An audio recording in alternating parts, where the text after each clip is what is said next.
네, 샬롬.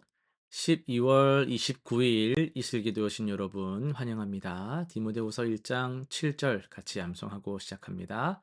하나님이 우리에게 주신 것은 두려워하는 마음이 아니요 오직 능력과 사랑과 절제하는 마음이니. 한 번 더 하겠습니다. 하나님이 우리에게 주신 것은 두려워하는 마음이 아니요 오직 능력과 사랑과 절제하는 마음이니. 아멘. 예, 오늘은 역대하 34장, 요한계시록 20장, 말라기 2장, 요한복음 19장의 내용을 미혹이라는 주제 단어를 통해서 함께 살펴보겠습니다. 역대하 34장으로 갑니다. 요시야 왕은 8세의 왕이 되어서 16세부터 하나님을 찾기 시작했고 20세에는 과감하게 우상 제거 운동을 시작했습니다.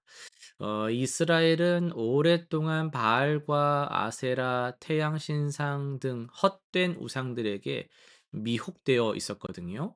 하나님만 섬기던 민족이 어떻게 이렇게 되었을까? 왜 이렇게 무너졌을까? 그 미혹되었기 때문인데, 미혹이라는 건요, 이 한순간에 일어나는 게 아닙니다. 조금씩, 천천히, 너무나 자연스럽게 다가오는 것이죠. 이런 생각을 들게 합니다. '아 이 정도는 뭐 괜찮아. 뭐 다른 사람들 다 해, 다 해, 다 해. 야 이 정도면 양반이야.' 막 이런 생각들이죠. 작은 타협들이 그렇게 쌓여가면서 나중에 결국 하나님을 완전히 잊게 만드는 게 미혹의 치명적인 특징이에요. 요시야는 이런 미혹의 결과물들을 철저히 부수고 태웠어요. 우리 삶에도 하나님보다 더 사랑하고 의지하는 것들이 있지는 않은가, 이걸 한번 돌아봐야 하겠습니다. 요한계시록 20장으로 갑니다. 사탄은 1000년 동안 결박되었다가 잠시 놓여 나와서 땅의 사방 백성을 미혹합니다. 놀라운 것은 그토록 오랜 평화의 시간을 보낸 후에도 여전히 미혹당하는 사람들이 있다는 사실입니다. 악한 영은 끊임없이 거짓으로 속이고 진리를 왜곡하며 하나님의 선하심을 의심하게 만들어요. 그러나 결국 마귀와 거짓 선지자 그리고 그들을 따르는 자들은 불과 유황못에 던져집니다. 미혹은 당장은 달콤해 보이지만 그 끝은 언제나 파멸입니다. 우리는 말씀과 기도로 깨어 있어야 하죠. 하나님께서는 선과 악, 진리와 거짓을 명확히 구분하시고 반드시 심판하십니다. 말라기 2장입니다. 제사장들은 백성을 가르치고 인도해야 할 책임이 있었죠. 그런데 그들이 오히려 율법을 왜곡하고 하나님과의 언약을 깨뜨리며 백성을 거짓된 길로 이끌었어요. 특히 이방 여인과의 결혼 문제에서 이 제사장들은 하나님의 뜻을 왜곡하여서 가르쳤는데요. 이 영적 지도자, 이 저와 같은 이런 목회자라 할 수 있겠죠. 영적 지도자의 타락은 이 개인의 문제로 끝나지 않아요. 수많은 사람들이 그 영향 아래에서 같이 미혹이 될 거 아니에요. 하나님께서는 이런 제사장들에게 너희를 저주하겠다라고 경고를 하십니다. 진리를 전해야 할 자리에서 거짓을 말하는 것은 가장 무서운 죄입니다. 오늘 우리는 만인 제사장이죠. 저는 목회자로서 본을 보여야 할 자리에 있기도 하지만은 여러분도 제사장의 그 사명을 이어가셔야 할 분들입니다. 우리는 누구의 말을 듣든 반드시 이 세대를 본받지 말고 하나님의 말씀으로 분별해야 하겠습니다. 요한복음 19장을 통해서 미혹을 이기는 길이란 제목으로 말씀을 전하겠습니다. 예루살렘 총독 관저 앞에 군중들의 외침이 하늘을 찢고 있어요. 십자가에 못 박으소서, 십자가에 못 박으소서 하면서 말이죠. 며칠 전만 해도 종려나무 가지를 흔들면서 뭐라 했습니까? 호산나, 호산나 이러면서 다윗의 자손이여라고 막 환호하던 그 입에서 이제는 뭐라고요? 십자가에 못 박아라 이러면서 살인의 외침이 터져 나오고 있어요. 야, 이게 어떻게 이렇게 한 입 가지고 이렇게 두말할 수 있나? 바로 이것이 여러분 미혹입니다, 미혹. 빌라도는 예수님께 아무런 죄를 찾지를 못했습니다. 세 번이나 "내가 그에게서 아무 죄도 못 찾았다."라고 선언을 했잖아요. 그런데도 뭐 그거랑 상관없어요. 군중은 계속 외치는 거예요. 왜요? 뒤에서 대제사장들이 백성을 막 선동했기 때문이에요.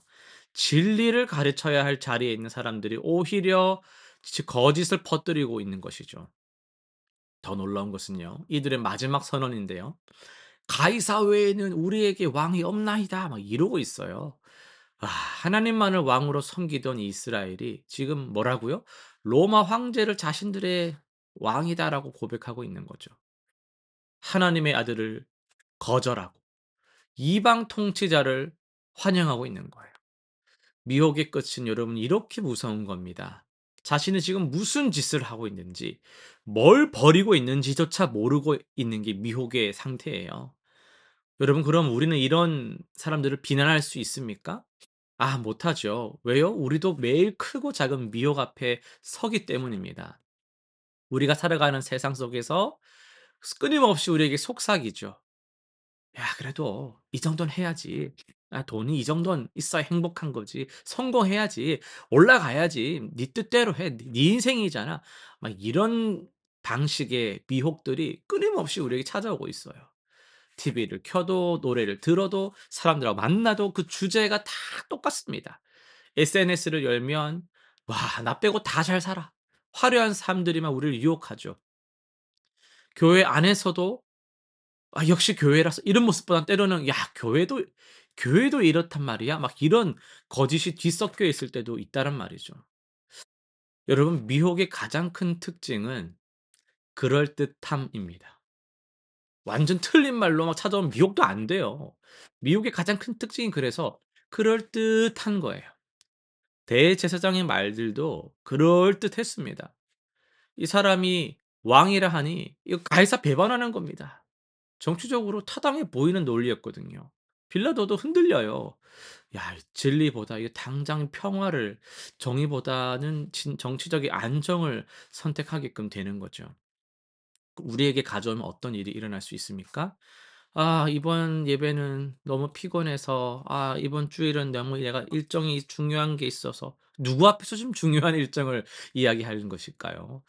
이 돈은 급한 데 쓰고 일단 다음 달에 내가 좀 11조를 해야겠다." 우선순위가 다 이제 흔들리는 거죠. 우리가 살아가는 삶이 지금 누구 앞에서 누구를 위해 살아가는지가 딱 흔들리는 거예요. 미혹을 당하는 거죠. 아유, 뭐 기도해야지. 기도 안 한다는 게 아니라 뭐 좀 이따 좀 끝내고 나면 시간 날 때. 다 그럴듯한 이유들이 있잖아요. 그렇지 않습니까?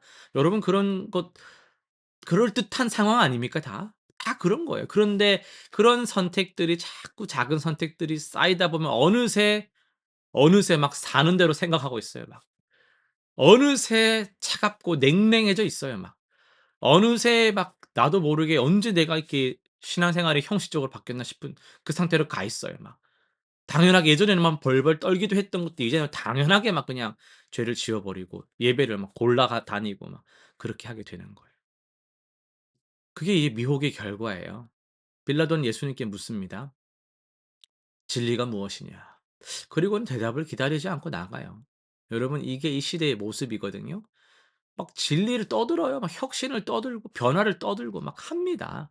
진리를 물어요. 근데 듣지는 않아요. 궁금한데 불편하거든요. 알고 싶지만 따르긴 싫으니까 "나 그런 것도 알고 싶어."라는 거는 떠들긴 하는데 취하진 않아요. 외면하는 거예요. 예수님은 묵묵히 십자가를 지십니다. 미혹된 군중의 외침 속에서도, 거짓 고발 앞에서도 진리를 굽히지 않으세요. 오히려 그 십자가를 통해서 진리를 완성하십니다. 미혹이 아무리 강해 보여도 진리는 결국 이긴다라는 것을 보여주셨습니다. 여러분, 우리는 어떻게 이 미혹을 이겨낼 수 있겠습니까? 빌라도처럼 우리도 진리를 물어놓고 듣지 않는 자가 아니라 진리를 묻고 그 대답을 기다리며 순종하는 자가 되어야 합니다. 예수님께서 친히 말씀하셨죠? "내가 곧 길이요, 진리요, 생명이다." 예수님만이 우리의 유일한 왕이십니다. 여러분 이거 흔들리면 미혹되는 거예요. 여러분 이걸 위해 우리가 예배하는 겁니다. 그래서 예배가 지켜져야 되는 거예요. 그래서 신앙이 거룩해야 되는 거죠. 군중은 쉽게 흔들렸어요. 대제사장의 그럴듯한 말 한마디에 미혹당했습니다. 분위기에 휩쓸려 호산나를 외치던 그 입으로 십자가를 못 박으라고 외치고 있는 거죠. 우리는 어떻습니까? 주변 사람들이 다 그렇게 막 살고 있다고, 세상이 그렇게 한다고 내 자녀 그렇게 키우고 내 삶을 그렇게 이끌어 가고 진리를 말은 하지만 외면하는 삶을 살고 있지는 않습니까? 여러분 미혹을 이기는 길은 딱 하나밖에 없어요. 예수님을 왕으로 고백하고 모시는 거예요. 가이사도 돈도 명예도 성공도 아닌 오직 예수님의 말씀만이 우리의 길이요 진리요 생명이라고 왕으로 모시는 삶을 선택하는 것만이 미혹을 이기는 유일한 길입니다.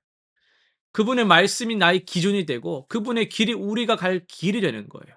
세상 뭐라 해도 시대가 뭐라 해도 손해를 입을지라도 그 길을 가는 것이 하나님 보시기에 진정한 승리의 길이라는 것이죠. 우리 실천사항 세 가지 정리해 보겠습니다. 매일 아침 예수님이 나의 왕이십니다. 주님만이 나의 왕이십니다를 고백하며 하루를 시작하시길 바랍니다. 두 번째, 중요한 결정 앞에서 꼭 물어보세요. 이것이 예수님을 왕으로 인정하는 선택인가? 일정 정하실 때 이 결정이 예수님이 나의 왕이심을 드러내는가? 아니면 내가 지금 이 순간은 왕이 되고 싶은 것인가를 물어보세요. 세 번째, 한 주간 나를 미혹하는 것이 무엇인지를 찾아서 기록해 보시고 그것을 내려놓는 기도로 나아가시길 바랍니다. 기도의 능력을 경험해 보시기를 간절히 소원합니다. 기도하고 마치겠습니다. 진리이신 하나님 아버지, 미혹이 가득한 세상 속에서 우리가 주님만 바라보기를 간절히 소원합니다. 그럴듯한 거짓에 속지 말게 하시고 이 세상을 본받는 자들이 아니라 하나님이 기뻐하시는 삶을 분별하며 나아가는 지혜로운 백성들이 되게 하여 주옵소서. 어떤 상황 속에서도 어떤 시대 속에서도 주님만이 나의 왕이심을 고백하며 행하는 자들 되게 하여 주옵소서. 예수님의 이름으로 기도드립니다. 아멘.